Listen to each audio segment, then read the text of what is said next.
Before there was hell, before the devil himself, there was Typhon. A creature so vast, so furious, that even Zeus, the king of the gods, trembled. This is the story of the monster who almost destroyed Olympus. Not a myth of heroes, not a tale of triumph, but a warning from a time when chaos itself rose to devour the heavens. Long before mankind walked the earth, when the world was still half-formed and trembling, the Titans ruled the cosmos. They were ancient, older than the gods, colossal beings born from Uranus, the sky, and Gaia, the earth. For ages they ruled without question until one of Gaia's children, Zeus, rose up against them. With his brothers and sisters, he waged war for 10 long years in a battle called the Titanomachy. And when the dust settled, the Titans were defeated, cast deep into Tartarus, the deepest pit of the underworld, where darkness has no end. But from their defeat came something far more dangerous. Gaia, Mother Earth herself, was filled with wrath. Her children, the Titans, had been imprisoned, her world torn apart.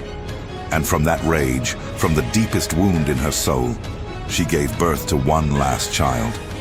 Not to rule, not to protect, but to destroy.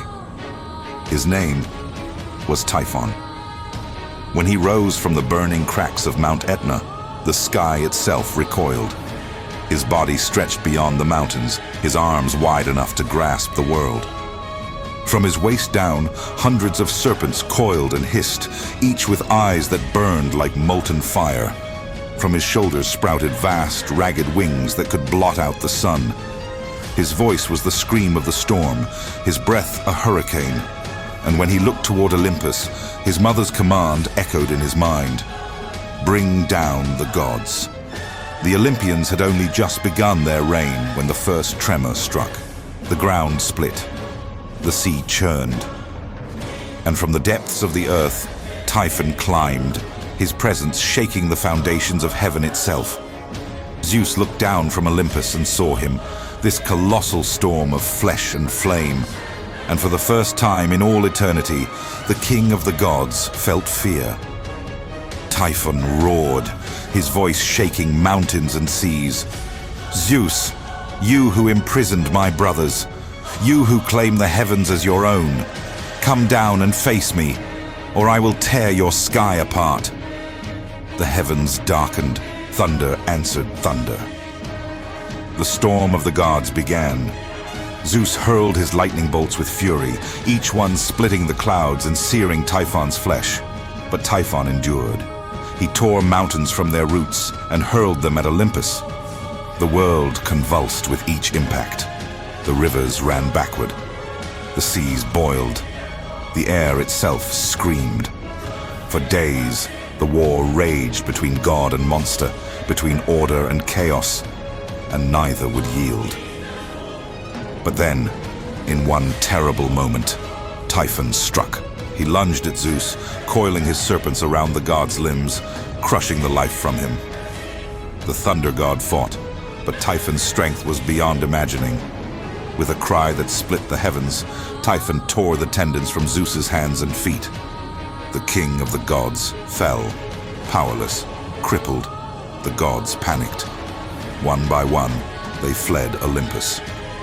Hermes vanished into the wind. Apollo and Artemis retreated into the shadows.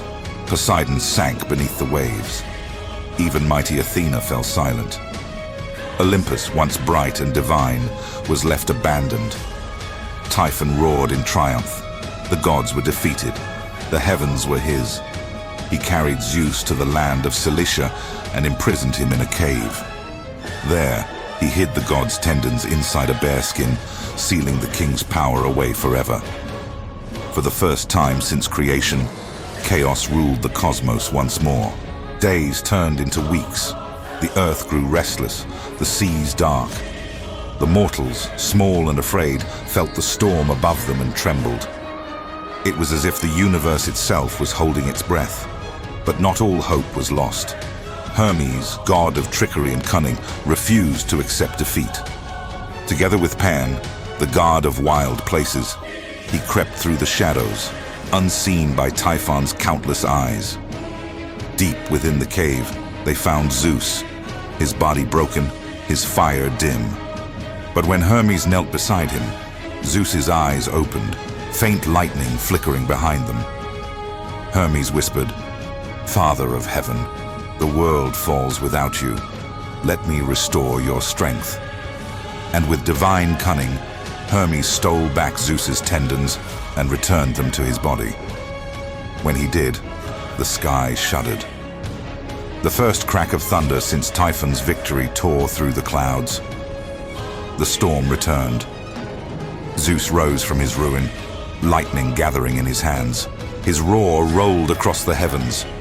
Typhon turned to face him, rage burning in his endless eyes. The final battle had come. They met once more, and the world trembled. Typhon's wings beat storms across the seas.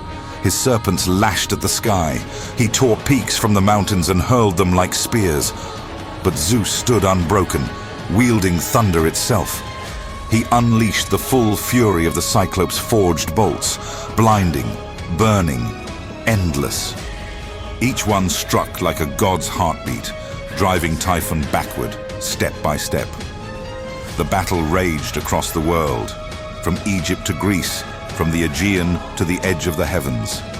It was said that rivers changed their courses, that stars fell from the sky, that even the Titans stirred in their prisons as the clash of god and monster shook the cosmos.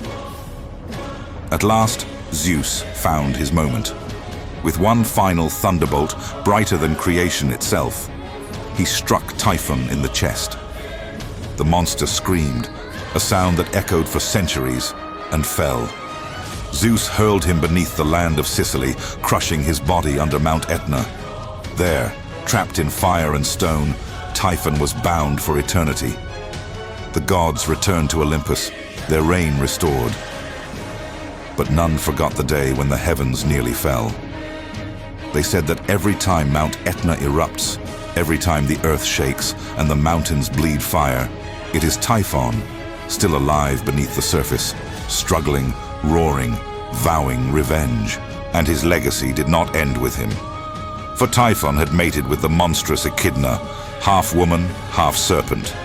And from their union came the beasts that would haunt every hero's tale. Cerberus, the three-headed guardian of Hades. The Hydra, slain by Heracles. The Chimera, the Sphinx, the Nemean lion. All children of Typhon, all shadows of his fury. Typhon was more than a monster. He was a symbol of what lies beneath every world that thinks itself safe. Chaos, rebellion, the unstoppable truth that even gods can fall. The Greeks feared him not just because of his power, but because of what he represented. The raw, untamed force of nature. The reminder that no matter how high Olympus climbs, the earth can always open beneath it. They said that order and chaos are twins, forever locked in battle. And though Zeus won, it was Typhon who proved that even perfection has something to fear. So when thunder rolls across the mountains, when the ground trembles and the fire bursts from the earth's veins, remember, that's not just the weather. That's the echo of the god-killer's rage. That's the whisper of Typhon, the last and greatest child of Earth. And maybe one day, when the world grows proud again, when the gods of men forget the power of chaos, he'll rise once more. The sky will burn, the mountains will break, and Typhon will take back what was stolen. Until then, he sleeps beneath the mountain, beneath the fire, waiting, because chaos never dies. It only waits for the right storm. Hit that like button to feed the flames. Subscribe so you don't miss the next creature that crawls out of myth, and leave a comment below. Tell me which monster you want unleashed next.